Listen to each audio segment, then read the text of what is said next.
Hello guys, I am Ricky and you're most welcome to our YouTube channel Nirmala निर्वाण classes. जैसा कि जानते हैं फिजिक्स चल रहा है और फिजिक्स में जो आज जो वीडियो हम लोग देखने जा रहे हैं यह बहुत ही महत्वपूर्ण वीडियो है। इस कंटेंट में एक प्रॉब्लम हो गई थी कि हम ये वीडियो इसके पहले भी पोस्ट कर चुके हैं, लेकिन उसमें क्या थी कि वो ब्लर होता था बार बार, कुछ तकनीकी गड़बड़ी के कारण वो अच्छा नहीं लगा और बहुत सारे कमेंट्स आए कि ये जो इसमें प्रॉब्लम आ रही है। तो हमने फिर से उस वीडियो को आज बनाया है और देखिए इसमें जो पॉइंट है उसको एक और से अच्छे से देखेंगे और बेहतरीन पॉइंट है। हमारे ख्याल से इस वीडियो को एंड होते होते आप में ये कॉन्फिडेंस आ जाएगी गलनांक, क्वथनांक, द्रव्यनांक, हिमांक जो भी है वो क्या है वो उसको आप अच्छे से समझ पाएंगे और अच्छे से उसका एनालिसिस कर पाएंगे। चलिए स्टार्ट करते हैं। पॉइंट नंबर 1 पर आते हैं। पहला है कि प्रायः गलनांक एवं हिमांक बराबर होते हैं। फर्स्ट पॉइंट कह रहा है कि गलनांक है जो हिमांक है दोनों बराबर होते हैं। सबसे पहले हम लोग समझते हैं गलनांक किसको कहते हैं, है ना। सबसे पहले समझेंगे गलनांक किसको कहते हैं। तो गलनांक क्या है ना। यह गलनांक जो है यह एक ठोस अवस्था के लिए है कि जिस टेम्परेचर पर कोई पदार्थ अपने ठोस रूप से पिघलना स्टार्ट कर दे, अर्थात वह मेल्ट होना जिस टेम्परेचर पर स्टार्ट कर दे वह उसका गलनांक होता है। मतलब कि अगर मान लीजिए कोई आइस रखा हुआ है, कोई बर्फ रखा हुआ है, अगर वह कुछ जिस टेम्परेचर पर वह पिघल करके पानी में कन्वर्ट होना स्टार्ट होगा वह टेम्परेचर उस आइस के लिए गलनांक कहलाएगा, है ना। अर्थात गलनांक क्या हुआ कि जिस ताप पर या जिस टेम्परेचर पर कोई पदार्थ मेल्ट होना स्टार्ट करता है, मेल्ट होने की शुरुआत जिस टेम्परेचर पर होती है उस टेम्परेचर को हम लोग गलनांक कहते हैं। अब आइए हिमांक, फ्रीजिंग पॉइंट। ये हिमांक क्या होता है ना। हिमांक जो है यह लिक्विड के लिए होता है कि जो लिक्विड पदार्थ जिस टेम्परेचर पर वह जमना स्टार्ट कर देगा, अर्थात गलनांक का उल्टा है कि जिस टेम्परेचर पर कोई लिक्विड ठोस अवस्था में या सॉलिड रूप में आना शुरू कर देगा वह टेम्परेचर उस लिक्विड के लिए क्या कहलाएगी, हिमांक कहलाएगी। मान लीजिए हम गलनांक की बात करें तो बर्फ 0 डिग्री सेल्सियस पर पिघलना स्टार्ट करता है, तो बर्फ के लिए, है ना, आइस के लिए जो गलनांक हुआ वह मेल्टिंग पॉइंट हुआ कितना हो गया 0 डिग्री सेल्सियस। और अगर जो पानी है वह 0 डिग्री सेल्सियस पर जमना आरंभ करता है। तो अगर हम वाटर के रेस्पेक्ट में बात करें हिमांक की, फ्रीजिंग पॉइंट की, तो जो लिक्विड है उसकी हिमांक पॉइंट, जो पानी है उसका हिमांक पॉइंट कितना होगा 0 डिग्री सेल्सियस। तो अब देखिए बर्फ के लिए गलनांक 0 डिग्री सेल्सियस और वाटर के लिए हिमांक 0 डिग्री सेल्सियस। तो गलनांक एवं हिमांक दोनों बराबर होते हैं। इसका मतलब हमको लगता है आपको बात स्पष्टता समझ में आ गई होगी कि गलनांक क्या है और हिमांक क्या है।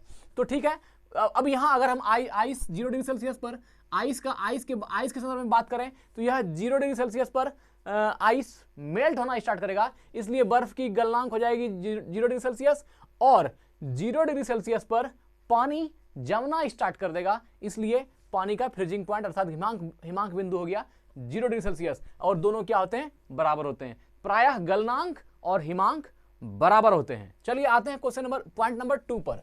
पॉइंट 2 को देखते हैं क्या है। जो पदार्थ ठोस से द्रव में बदलने पर सिकुड़ते हैं। पहले एक बात जान लीजिए, ऐसा हमारे परिवेश में कुछ ऐसे पदार्थ हैं जो अगर ठोस से है उसको लिक्विड में कन्वर्ट करेंगे तो उसकी वॉल्यूम घट जाती है। कुछ ऐसा पदार्थ है जो ठोस है उसको लिक्विड में कीजिएगा तो उसकी वॉल्यूम और ज्यादा बढ़ जाएगी। तो यह अलग अलग प्रकार का पदार्थ है और सबकी जो है गुणवत्ता अलग अलग है, सबका नेचर अलग अलग है। तो यह जो पहला कंडीशन है कि जो पदार्थ ठोस से द्रव में बदलने पर सिकुड़ता है, मतलब ठोस से जब उसको द्रव में कन्वर्ट करेंगे, मतलब सॉलिड से जब लिक्विड में कन्वर्ट करेंगे तो वह क्या होगा, सिकुड़ जाएगा। अर्थात वह उसकी आयतन, उसकी जो वॉल्यूम, सिकुड़ने का अर्थ क्या है, उसका वॉल्यूम घट जाएगा। जैसे मान लीजिए हम बात करते हैं बर्फ की या पानी का, तो जो पदार्थ ठोस से द्रव में बदलने पर, अब आइस को ले लीजिए तो आइस एक सॉलिड फॉर्म में है, जब वह लिक्विड फॉर्म में होगा तो लिक्विड फॉर्म होते ही क्या होगी, उसकी वॉल्यूम घट जाएगी, वह सिकुड़ जाएगा, है ना। तो ये बर्फ का केस है कि बर्फ के केस में क्या होगा, अगर कोई भी आइस है वह ठोस रूप में है, उसको आप मेल्ट करेंगे तो वो क्या होगा, पानी वाटर के रूप में कन्वर्ट होगा और उसकी वॉल्यूम घट जाएगी, अर्थात वह सिकुड़ जाएगा, ऐसा कहा जाएगा, वो सिकुड़ गया। तो जो पदार्थ ठोस से द्रव में बदलने पर सिकुड़ता है उसका गलनांक, है ना, उसका गलनांक दाब बढ़ाने पर घटता है। उसका गलनांक क्या होगा, दाब बढ़ाने पर घट जाएगा। गलनांक घटने का अर्थ क्या है कि जो गलने की दर थी वह घट गई। जैसे मान लीजिए कोई बर्फ है, वह अगर उसका अगर कहें कि गलनांक घट गया, इसका मतलब वह जो मेल्ट हो रहा था वह मेल्ट होने की जो दर थी वह कम गई। और गलनांक बढ़ने का अर्थ क्या है, वह जो मेल्ट होने का रेट था वह बढ़ गया। अगर कोई बर्फ 1 घंटा में गल रहा था तो अगर उसी बर्फ को हम उसका गलनांक बढ़ा दें तो वह क्या होगा, आधे घंटे में ही गल जाएगी। तो गलनांक बढ़ने का मतलब और गलनांक घटने का मतलब आप समझिए। गलनांक को तो आप समझ चुके हैं कि जिस टेम्परेचर पर कोई पदार्थ पिघलना स्टार्ट करता है वह उसका गलनांक होता है। अब समझ रहे हैं कि गलनांक बढ़ने का मतलब क्या है और गलनांक घटने का मतलब क्या है। गलनांक बढ़ने का अर्थ है कि गलने की दर का बढ़ जाना, और गलनांक घटने का अर्थ है किसी पदार्थ के गलने की दर का घट जाना। तो यहां पर जो पदार्थ ठोस से द्रव में बदलने पर सिकुड़ता है, जैसे कि बर्फ, यह ठोस से द्रव में बदलने पर सिकुड़ेगा तो उसका गलनांक जो है दाब बढ़ाने पर क्या होगा, घट जाएगा। प्रेशर बढ़ाएंगे तो इसके गलने की दर घट जाएगी। बर्फ पर अगर हम प्रेशर बढ़ाएंगे तो उसके जो गलने की जो कैपेसिटी थी वह क्या होगी, घट जाएगी, अर्थात उसका गलनांक दाब बढ़ाने पर घट जाएगा। आप बर्फ को अगर दिमाग में रखते हैं तो यह चीज आपको समझ में आ जाएगा। एकदम एग्जांपल के लिए कि एक को आप पकड़िए, बाकी दूसरा अपने आप समझ में आ जाएगा। जैसे यहां पर कहा कि ठोस से द्रव में बदलने पर, अगला होगा कि जो पदार्थ ठोस से द्रव में बदलने पर सिकुड़ता नहीं, वहां कहेगा फैलता है, तो उसका भी कंडीशन आपको दिमाग में आ जाएगा। तो आप पहले इसको पकड़ लीजिए कि जो पदार्थ ठोस से द्रव में बदलने पर सिकुड़ता है उसका गलनांक दाब बढ़ने पर घटता है। एग्जाम्पल के लिए बर्फ ठोस फॉर्म में होता है और जब उसको लिक्विड में चेंज करते हैं तो उसका वॉल्यूम कम जाता है, अर्थात वह सिकुड़ता है। और इन जैसे पदार्थों पर जब हम प्रेशर बढ़ाते हैं तो उसका गलनांक दाब बढ़ाने पर क्या होता है, घट जाता है, अर्थात उस पर अगर हम प्रेशर बढ़ाएंगे तो उसके गलने की दर और भी घट जाएगी, है ना। तो जो पदार्थ ठोस से द्रव में बदलने पर सिकुड़ता है उसका गलनांक दाब बढ़ाने पर घट जाता है। चलिए आगे क्वेश्चन नंबर 3 पर आते हैं, सॉरी पॉइंट नंबर 3 को देखते हैं। गलनांक घटने का अर्थ है वह धीरे धीरे गलेगा, है ना। गलनांक घटने का अर्थ क्या हो गया कि वह धीरे धीरे गलेगा, या पदार्थ के गलने की दर का घट जाना। यह तो आपने समझा ही, गलनांक घटने का अर्थ होता है पदार्थ के गलने की दर का घट जाना, और गलनांक बढ़ने का अर्थ है पदार्थ के गलने की दर का बढ़ जाना। अगर मान लीजिए एक सेम वॉल्यूम का आइस 2 जगह रख दें तो एक पे जिस पर गलनांक बढ़ेगा उसमें वह आइस जल्दी मेल्ट हो जाएगा, एक आइस जिस पर गलनांक घटेगा इसका मतलब वह धीरे धीरे मेल्ट हो रहा है, वह जल्दी मेल्ट नहीं होगा। चलिए हम आशा करते हैं कि आपको गलनांक बढ़ने और गलनांक घटने की बात समझ में आई। आगे बढ़ते हैं, क्वेश्चन नंबर 4 पर आते हैं। पॉइंट नंबर 4 को देखते हैं। जो पदार्थ ठोस से, है ना, द्रव में जाने पर फैलते हैं। देखिए आप 4 नंबर पॉइंट को देखिए और 2 नंबर पॉइंट को देखिए, सिर्फ दोनों क्या है, उसका अपोजिट है। यहां पर ठोस से द्रव में आने पर सिकुड़ रहा था और यहां कंडीशन दे रहा है कि जो पदार्थ ठोस से द्रव में जाने पर फैलता है ना। जो पदार्थ ठोस से द्रव में जाने पर फैलता है उनका गलनांक दाब बढ़ाने पर बढ़ता है। तो ऐसे पदार्थों में जब हम उस पर प्रेशर बढ़ा देंगे तो उसका गलनांक क्या होगा, बढ़ जाएगा, है ना। उसका गलनांक दाब बढ़ाने पर बढ़ता है, अर्थात गलनांक बढ़ने का अर्थ है कि गलन की दर का बढ़ जाना, और गलनांक घटने का अर्थ है उसके गलने की दर का घट जाना। तो क्या हुआ कि जो पदार्थ ठोस से द्रव में जाने पर फैलेगा, जो पदार्थ ठोस से द्रव में जाने पर फैलेगा उस पर अगर हम प्रेशर बढ़ाएंगे तो उसका गलनांक बढ़ जाएगा। लेकिन जो पदार्थ ठोस से द्रव में बदलने पर सिकुड़ेगा उस पर अगर हम प्रेशर बढ़ाएंगे तो उसका गलनांक घट जाएगा, जैसे कि बर्फ। तो यह हो गया कि जब पदार्थ ठोस से द्रव में जाने पर फैलेगा तो उस पर अगर प्रेशर बढ़ाएंगे तो उसका गलनांक बढ़ जाएगा, है ना, अर्थात उसके गलने की दर बढ़ जाएगी। ऐसा कोई पदार्थ हमारे परिवेश में जिसको कि हम ठोस से अगर हम लिक्विड में कन्वर्ट करें तो वह सिकुड़ने के बजाय फैल जाए। जैसे मान लीजिए कोई भी एक पदार्थ, ऐसा बात करते हैं ABC, कोई ऐसा पदार्थ है जो कि ठोस रूप में है और जब हम उसको लिक्विड में कन्वर्ट करते हैं, हम उसको द्रव में कन्वर्ट करते हैं तो वो फैल जाता है। मतलब जितना उसकी वॉल्यूम बढ़ जाती है, वो जितना था वह उससे ज़्यादा फैल जाता है। तो उस पदार्थ पर अगर हम प्रेशर बढ़ाएंगे तो उसका गलनांक क्या होगा, बढ़ जाएगा, अर्थात उसके गलने की जो दर है ना, उसका जो गलने की दर है वह बढ़ जाएगी। चलिए आते हैं क्वेश्चन नंबर 5, पॉइंट नंबर 5 को देखते हैं। गलनांक बढ़ने का अर्थ है किसी पदार्थ के गलने की दर का बढ़ जाना। गलनांक बढ़ने का अर्थ क्या है, किसी पदार्थ के गलने की दर का बढ़ जाना। अब जिस पदार्थ का गलनांक जितना ज्यादा होगा, है ना, जिस पदार्थ का गलनांक जितना ज्यादा होगा, है ना, उस पे वह उतना जल्दी नहीं गलेगा। देखिए क्या कह रहा है, गलनांक बढ़ने का अर्थ है किसी पदार्थ के गलने की दर का बढ़ जाना। अगर गलनांक बढ़ गया इसका मतलब उसके पिघलने की दर बढ़ गई। अब पिघलने की जब दर बढ़ गई तो वो जल्दी पिघल जाएगा।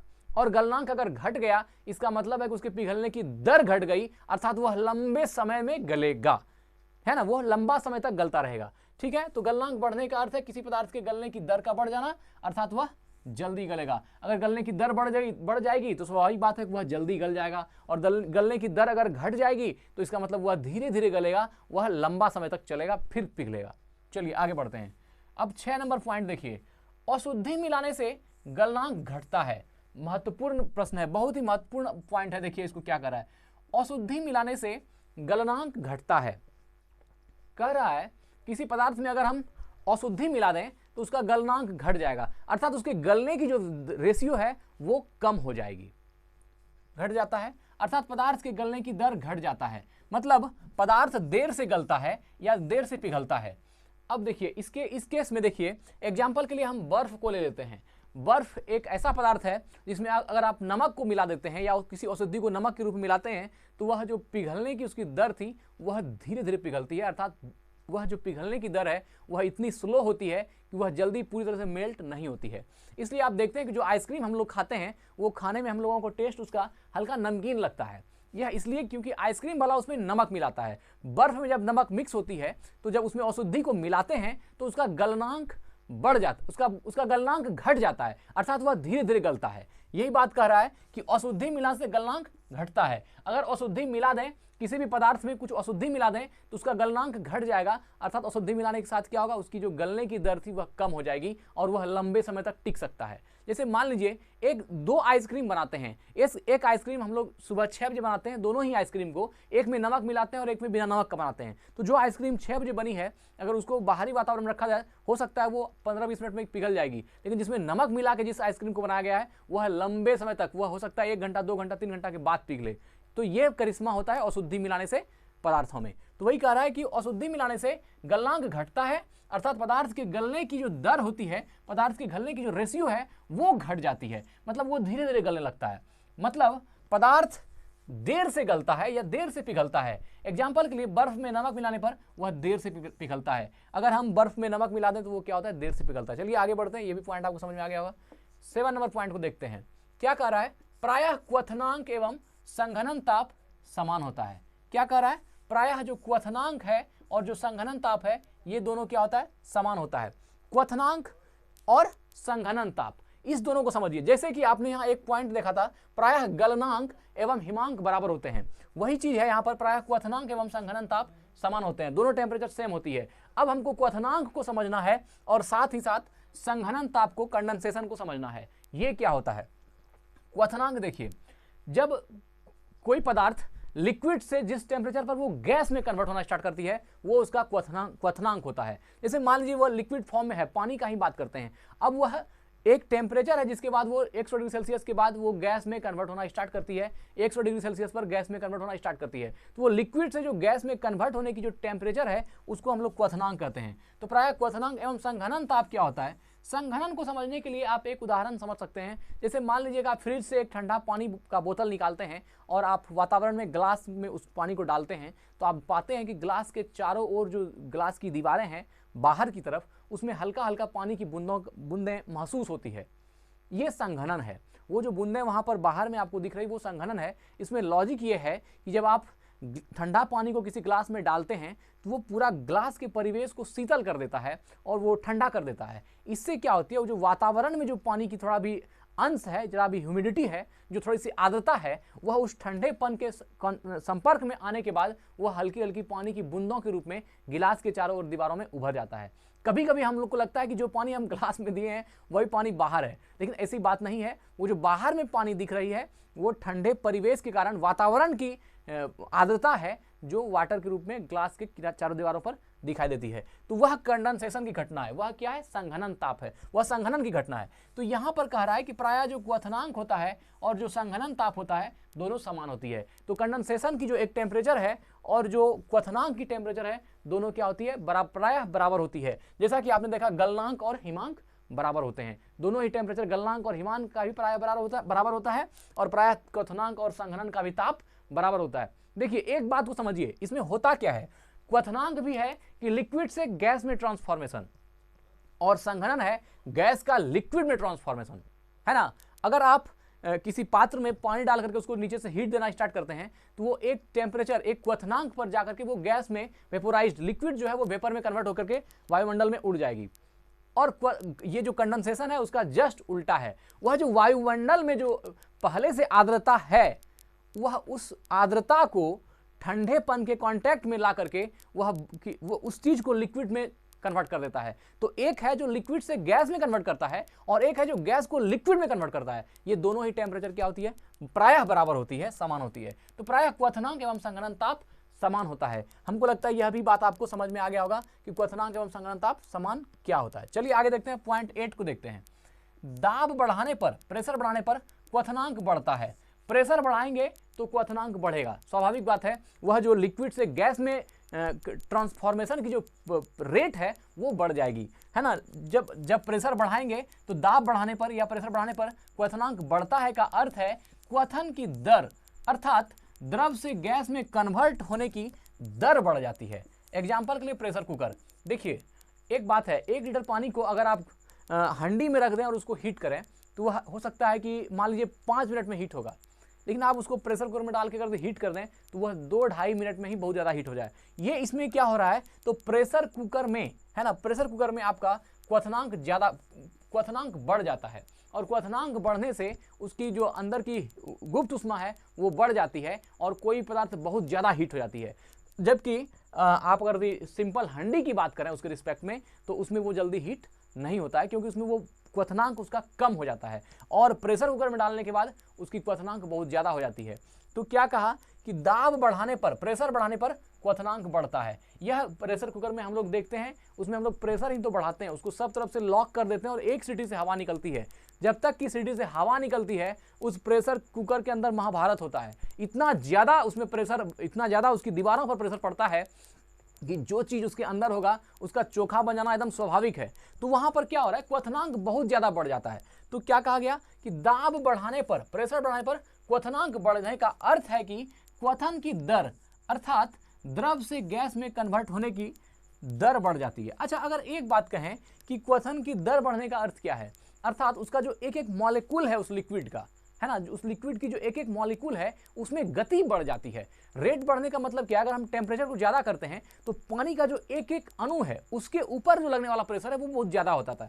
एक का एक तो किसी का दर बढ़ता नहीं है। अगर मान लीजिए हम गलनांक या क्वथनांक या किसी के रिस्पेक्ट में बात करते हैं कि उसका रेट बढ़ता है, तो रेट बढ़ने का अर्थ क्या है कि वो जो मॉलिक्यूल है उसके एक एक मॉलिक्यूल में, एक एक अणु में वह जो है उसकी गति को बढ़ाने के लिए प्रेशर जबरदस्ती करता है, या ऐसा समझिए कि उसके एक एक मॉलिक्यूल पर असर करता है और उसके बाद हम पाते हैं कि पूरे सिस्टम का रेट बढ़ गया, है ना, ये कहने का मतलब है। तो अब जैसे दाब बढ़ाने पर क्वथनांक बढ़ता है का अर्थ है क्वथन की दर, अर्थात द्रव से गैस में कन्वर्ट होने की दर का बढ़ जाना। वह जो लिक्विड से गैस में कन्वर्ट होती थी वह अब जल्दी होगा अगर यदि आप प्रेशर को बढ़ा देंगे, क्वथनांक को बढ़ा देंगे। तो आगे देखते हैं, पॉइंट 9 पर आते हैं। दाब घटने पर क्वथनांक घटता है। अब देखिए, अब जब प्रेशर को कम कर देंगे तो वह जो उसका मॉलिक्यूल जो तरंगित हो रहा था, मतलब एनर्जी से जितना ऊर्जा उस पर पड़ रही थी वह क्या होगा, उससे कम हो जाएगा। अब और किसी भी मान लीजिए कि पदार्थ का अगर क्वथनांक घट रहा है तो क्वथनांक घटने का अर्थ है कि उसकी जो लिक्विड से गैस में कन्वर्ट होने की जो प्रोसेस थी वह प्रक्रिया धीमी हो गई है, अर्थात वह रेट क्या हो गई है, कम हो गई है। इसलिए वह क्या है, धीरे धीरे वह जो है आपका क्वथन कम होने के कारण वह धीरे धीरे लिक्विड से गैस में कन्वर्ट हो रहा है, क्योंकि उसकी क्वथनांक घट चुकी है। तो दाब घटने पर क्वथनांक घटता है का अर्थ है कि क्वथन की दर घट जाती है ना। अगर दाब घटने पर क्वथनांक घटता है तो क्वथनांक घटने का अर्थ है कि क्वथन की दर घट जाती है, अर्थात द्रव से गैस में कन्वर्ट होने की दर घट जाती है। तो क्वथनांक घटने का मतलब क्या हुआ, वह लिक्विड से गैस में जो कन्वर्ट होता था उस कन्वर्ट होने की जो रेट थी वह घट गई। और रेट क्यों घट गई, क्योंकि उसके मॉलिक्यूल पर अब प्रेशर उस तरह नहीं पड़ रहा था जैसा कि क्वथनांक बढ़ने पर पड़ रहा था। अब क्वथनांक घट गया तो उसके मॉलिक्यूल पर पड़ने वाला प्रेशर भी घट गया। इसके कारण क्या हो गई, वह जो रेट थी लिक्विड से गैस में कन्वर्ट होने की वह रेट भी घट गई। और हम पाते हैं कि क्वथनांक जो है दाब घटाने से घट जाता है और क्वथनांक दाब बढ़ाने से बढ़ जाता है। अर्थात जब प्रेशर पूरा बढ़ जाएगा तो वह जो लिक्विड से गैस में कन्वर्ट होने का था वो प्रत्येक मॉलिक्यूल पर उतना प्रेशर पड़ाएगा कि वह जो है लिक्विड से गैस में जो कन्वर्ट होने की प्रक्रिया है वो तेज हो जाएगी, है ना। और उसके बाद हम लोग कहेंगे क्वथनांक, जब दाब बढ़ाते हैं तो क्वथनांक बढ़ जाता है। चलिए अब आते हैं 10 नंबर को, देखते हैं क्या है। अशुद्धि मिलाने पर द्रव का क्वथनांक बढ़ जाता है। देखिए आप 10 नंबर को गौर से देखिए, और एक क्वेश्चन और भी था, और 6 नंबर को भी गौर से देखिए। ये 2 पॉइंट को अच्छे से देखिए। यहां कह रहा है कि अशुद्धि मिलाने पर द्रव का क्वथनांक बढ़ जाता है, अर्थात लिक्विड से गैस में चेंज होने की दर बढ़ जाती है। लिक्विड से गैस में चेंज होने की दर बढ़ जाती है। और यहां क्या कह रहा था, अशुद्धि मिलाने पर गलनांक घटता है, अर्थात पदार्थ के गलने की दर घट जाता है। यहां पर कह रहा था कि अशुद्धि मिलाएंगे तो गलनांक घट जाएगा, और यहां पर कह रहा है अशुद्धि मिलाने पर द्रव का क्वथनांक बढ़ जाएगा, है ना। यहां पर अशुद्धि मिलाते हैं तो क्वथनांक बढ़ जाता है, और यहां पर अशुद्धि मिलाते हैं तो क्या है, गलनांक घटता है। ये पॉइंट को ध्यान में रखिएगा, अशुद्धि मिलाने पर गलनांक घटता है। यह उदाहरण आइस वाला आप दिमाग में रख लीजिए, अशुद्धि मिलाएंगे तो गलनांक घट जाएगा, और यहां पर अशुद्धि मिलाने पर द्रव का क्वथनांक बढ़ जाता है। तो यह जो है आप इसमें एक अशुद्धि मिलाने पर द्रव का क्वथनांक बढ़ जाता है, इसमें आप पानी को भी रख सकते हैं दिमाग में, क्योंकि लिक्विड से वो गैस में चेंज होने की दर उसकी बढ़ जाती है जब हम अशुद्धि मिलाते हैं। ये सीधा उल्टा है, इसमें गलनांक घट रहा था और इसमें क्वथनांक बढ़ रहा है।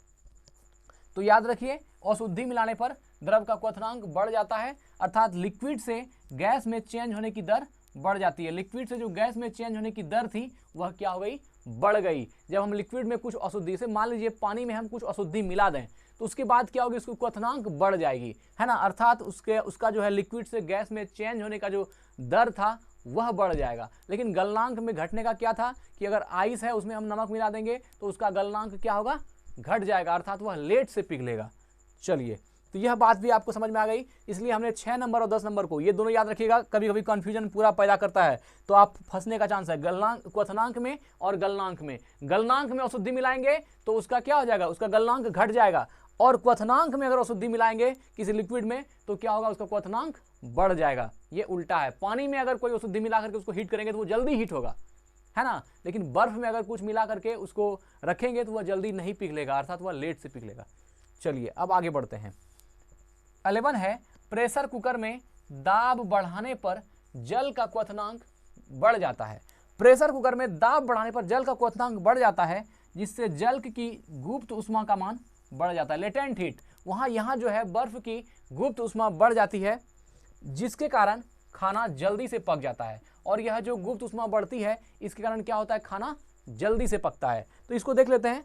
प्रेशर कुकर में दाब बढ़ाने पर जल का क्वथनांक बढ़ जाता है। वही बात है घूम फिर करके, अगर आप प्रेशर को बढ़ाइएगा तो क्या होगा, क्वथनांक बढ़ेगा, क्वथनांक बढ़ेगा उसके अंदर जो अनाज है वो जल्दी पक जाएगा, है ना, और काम हो जाएगा। तो यही कह रहा है कि प्रेशर कुकर में दाब बढ़ाने पर जल का क्वथनांक बढ़ जाएगा, जिससे जल की गुप्त उष्मा का मान बढ़ जाता है, जिसके कारण खाना जल्दी पक जाता है। ठीक है, आप उसका प्रेशर बढ़ाएंगे तो क्वथनांक बढ़ेगा, खाना जल्दी बनेगा। चलिए, इसमें कोई दम नहीं था। 12 में देखते हैं क्या है। पहाड़ों पर दाब कम होने के कारण